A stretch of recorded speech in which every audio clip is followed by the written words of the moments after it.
Hey guys, Cliff here from Capes and Scowls. I'm here with... Olivia. And we just got done watching a Full Metal Alchemist live-action Netflix movie. So it's kind of like a follow-up to the Death Note movie that they made. That was absolute poop. It was just bad. They left out probably the best parts of all that, but Full Metal Alchemist. I have seen both series, watched both animes start to finish. I haven't. And Olivia has seen neither. I'm sure at some point she's heard me talk about it and my joy for it. But, so, initial first impressions from you. From me.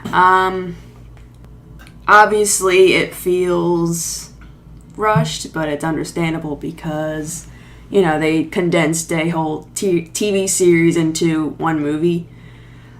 So that's kind of forgivable. The overall story's really good. I know you said, like, they really did stay true to the series. Like, just the key plot points and all that. Yeah, so it seemed like So when watching the anime, if you're comparing, like, Full Metal Alchemist and Brotherhood's more of a condensed version of the original with some plot point changes.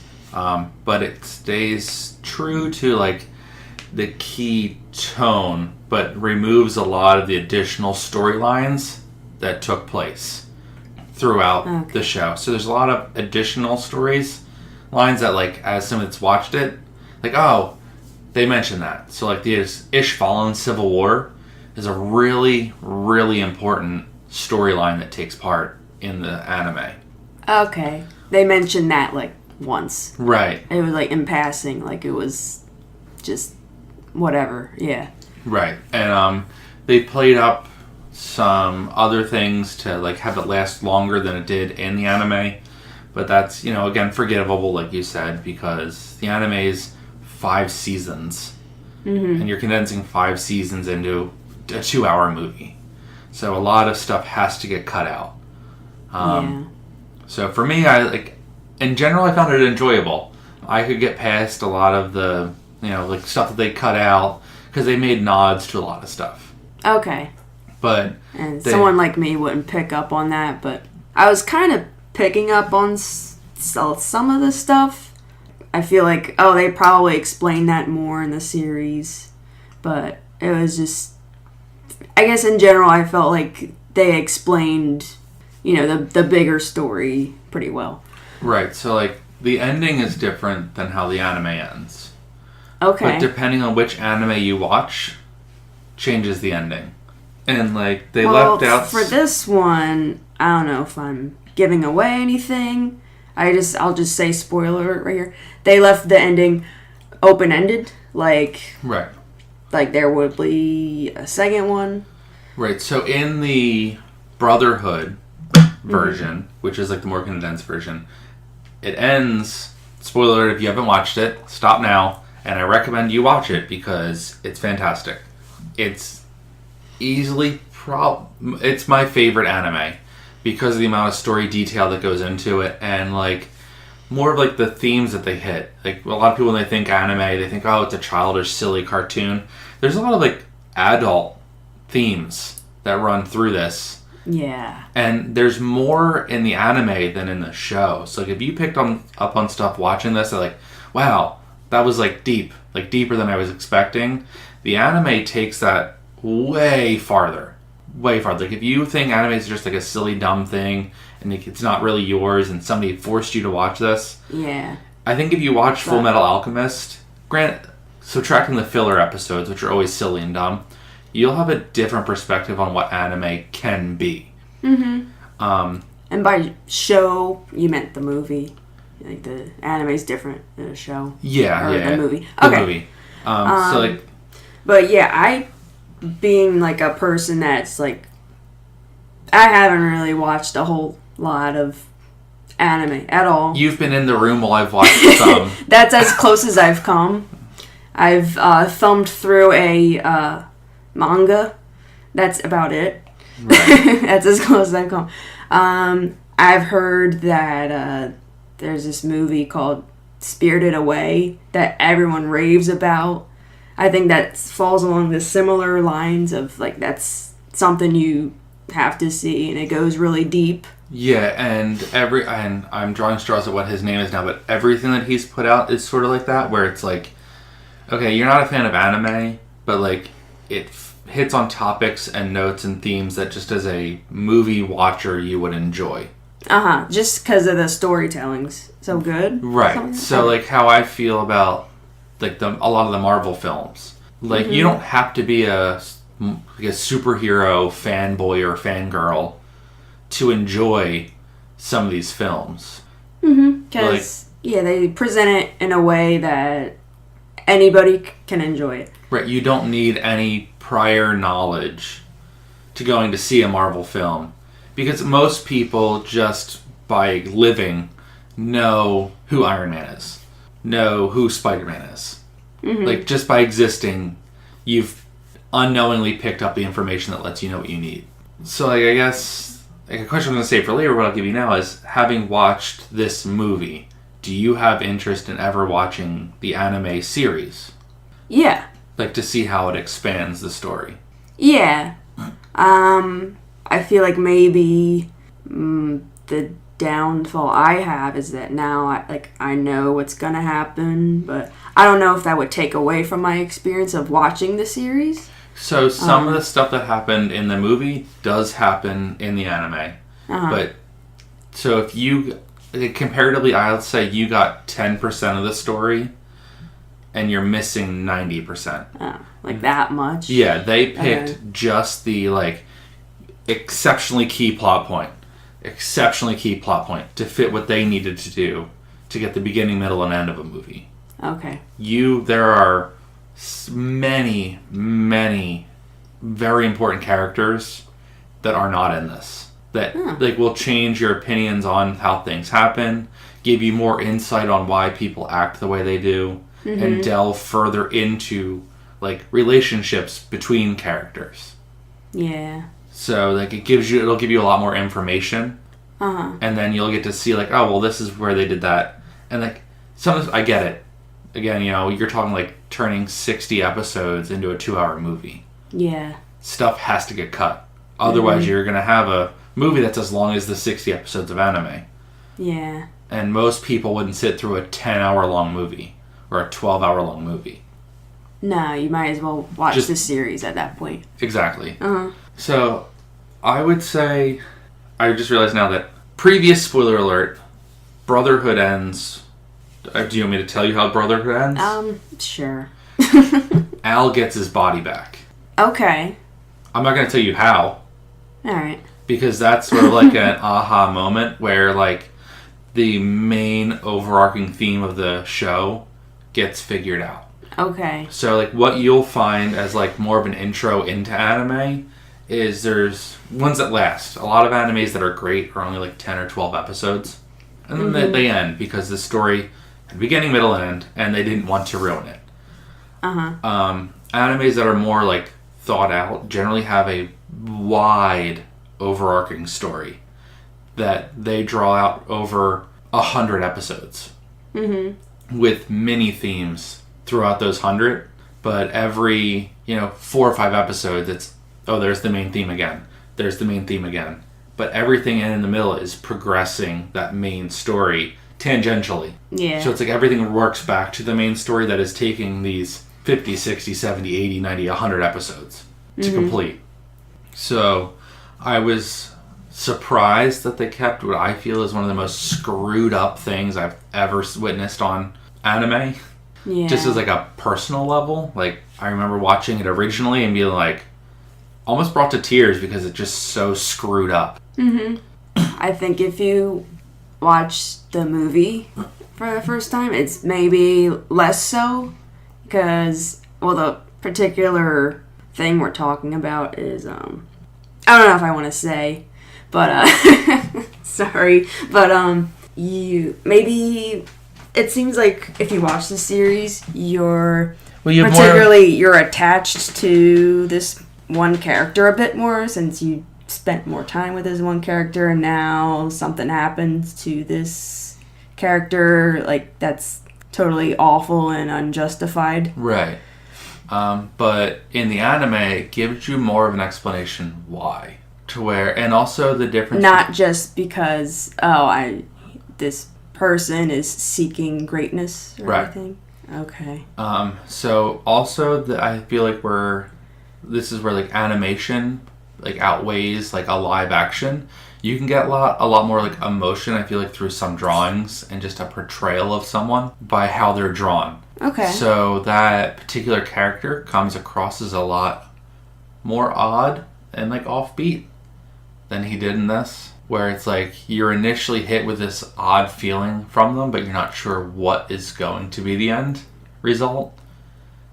Whereas I feel like in the live action, it's more like maybe, nothing against the actor, obviously, but maybe like if it had been a better actor, he may have been able to pull more emotion and show more. But we're also watching it dubbed or subbed, where, you know, we're not getting the inflections since Japanese isn't my first language. Mm-hmm. Where like you can pick up when, you know, you're hearing English, how something's said. Yeah, can it really has change. a lot to do with, you know, what is actually being said. Right, and then in drawing, when somebody's shown generally as like more depressed or down, they're in a darker tone with more shadows over their faces. Right, everything's very intentional. Yeah, so I feel like that's where like the anime has its strengths, because you can, even without the language, know like, oh, there's something going on here. Okay. What is it? So it's more of like just like a time thing. It still messed with me watching it live because it's just, once you see this thing say what it says, it's immediately like it hits you. You know what happened, right? Yeah, and it's just like, wow, like what takes you to that level?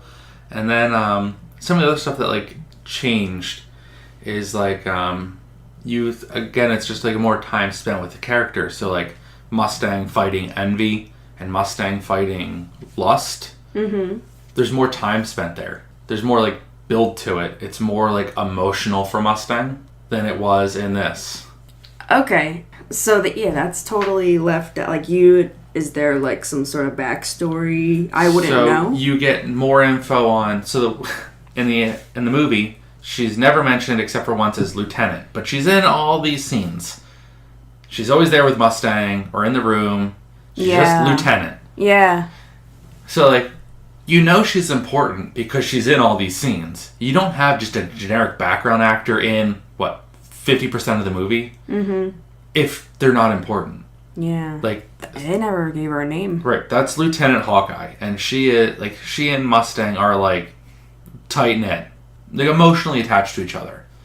So something happens to her, and Mustang has more of, instead of just like I need to do this because it's the right thing, more of a, you messed with my family, on like more of like a mission. Like, yeah, I've been wounded, and like him getting stabbed is accurate to the anime, but it's more of just like tough guy in the movie, just gonna fight through it kind of thing. In the anime, you mess with family, and he's more on like a determination style. Like, you don't mess with my family. Like, you mess what I've got going on, you're gonna get burned. Kind of deal. Okay. So it's like way more impactful. Never have picked up on that. Right. And it's one of those things that kind of gets left out. They also, there's just a lot that's left out. And I mean, if you've watched the anime, you're probably watching this just because it's on Netflix and you want to see what it's about. Yeah, you kind of like, really the whole point of the movie is to maybe get people to watch the series. Right, like intrigue in it. Yeah, I can see that, because I think people don't want to commit to watching the whole series, or like not ready to do it. Maybe they figure, even though like Netflix is the most bingeable thing platform there is. Yeah. For some reason they feel like, I don't know, maybe we should make a movie that would better introduce someone to this thing.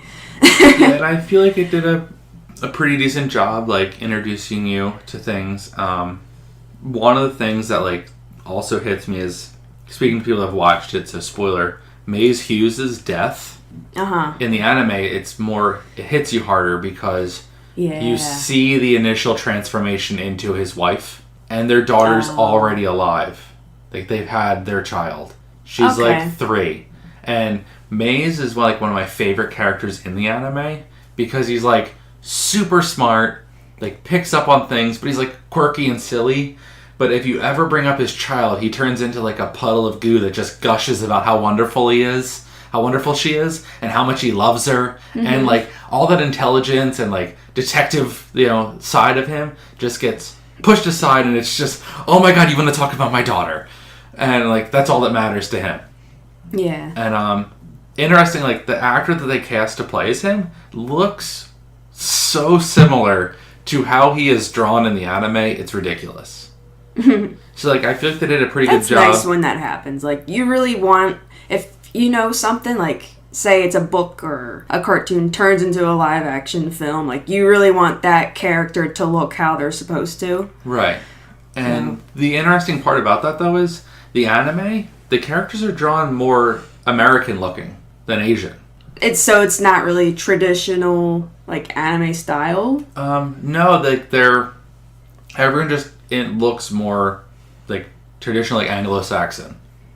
Okay, I feel like that's kind of common in a lot of it. Yeah. They really like, I guess, whitewash it a little bit. Right. But so then you also miss out on a lot of like how the government's set up, and it's more of like a dictatorship. What you'd get in World War II era Germany with a Fuhrer in charge, and the military sees control of the area. They mentioned like Fuhrer once. Right. And he's a very important character. Now, if you watched only the original one and have not watched Brotherhood yet, the Fuhrer is a different character from both that changed his... So the main antagonists in this are lust, envy, and gluttony. If you're familiar with anything, there are 3 of the 7 deadly sins. The anime covers all 7 of them. Oh, so there was more? Mm-hmm. Huh. You also lost out on the movie of the person that trained Ed to be an alchemist. Okay. And the first time you meet her, she's clapping her hands together and performing alchemy. Which means she's also seen the gate and tried to perform human transmutation. Which is forbidden. Yeah. So it's trying to figure out what did she give up and what did she try and bring back. And what she tries to bring back is also heartbreaking. And I can totally understand why she did what she did in the anime. Mm-hmm. And then there's some other like fun characters that were left out. I imagine just for time. His father's never brought up. True. At all. His father ends up being like a really important character, but he's one of those like mystery characters that you see once and then 23 episodes later he shows up again. And you're like, oh, what's going on here? Okay. Like he's has the way he's drawn, the way he's presented and written in the anime lets you know that this is somebody important. Right. And then when they show up, it's like, oh, why is he back? What's going on here? Well, I think it's difficult to do in like a live action with Ed meeting the truth or God or everything. It's easier to draw that because you can shade the outline of a person and see it more clearly. I feel like they did a really good job, and then like a really good job showing the tablet behind Ed, which is like the tree of alchemy, and that's all the alchemy he knows. So in the anime, you'll see a couple different characters sitting in front of their tablet, like they've met truth, and all their tablets are different. Okay. So it's what they know. There's a lot of stuff. I mean, there's like filler episodes you can skip in the anime, but it is one of the best anime if you're not into it because it's just a good story. Yeah. So I guess if I had to rate the movie, I'd probably give it like a C. It's a fun movie to watch. Had things that like bothered me, but not enough to like say it was a bad movie. How does it compare to The Last Airbender? Oh, this is light years better. Because, yeah.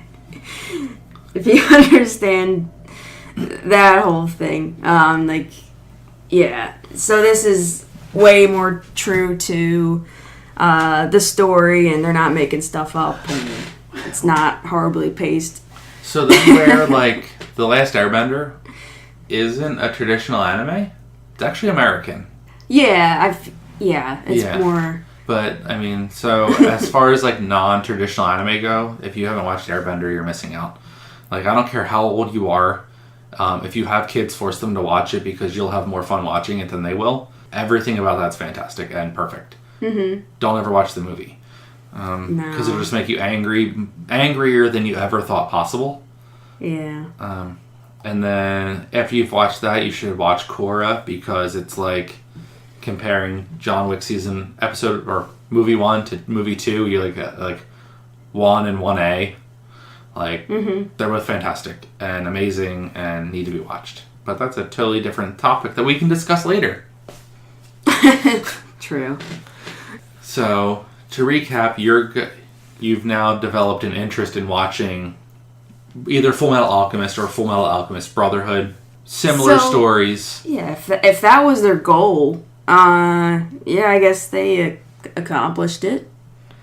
Or, I mean, I would think maybe just the average lay person might not go further than the movie. Maybe someone just wants to get an overall sense of what it is, and maybe they'll just settle with the movie, and maybe that's enough for them. You know, it's tough to, I don't know, recognize why they would make a movie when there is an entire series that goes in a lot more detail and all that, but you can make that argument for, you know, anything. Right, and then that argument is, what do you call it, adapted, you know. So then I tend to take that argument the other way. Why are you making like a 2-hour movie when you could make like a 12-hour long story and really flesh everything out? Yeah. But a lot of, like, most people I find don't want to spend 12 hours or 14 hours watching something. Yeah. And I get that's a huge time commitment, but like I feel like the payoff's worth it if it's written well. I guess, yeah, because I mean, you don't hear too many people that have read like the entire Game of Thrones series because how long the books are and how good the show is, they just settle for the show. Right. I'm one of those people. Yeah. So do you have any questions that I can attempt to answer? Is there something like going on between Winry and Ed? Underlying. Like you can tell they have an attachment to each other and that they love each other. Uh-huh. But Ed is too proud to ever say it. And Winry just knows that he does. Okay. So it's like one of those, like, they're friends, and whenever it gets brought up, Ed gets frustrated and annoyed. No, I don't love her. You know, no, we're not together. Uh-huh. And gets, like, real defensive about it. And Winry gets annoyed that Ed's not accepting the fact that he likes her. Okay. So it's like one of those things. Alright. I don't know if I have any other questions. I guess this whole thing should be one big spoiler, really.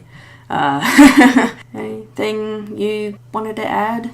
No, just if you enjoyed the anime, I would say give this movie a shot. Keep your expectation bar kind of low, and know they're going to miss some of the things that you really loved about the show. But just enjoy it for the fact that they made a live-action Full Metal Alchemist movie. That's what I can say. Fair enough. So, I've been Cliff.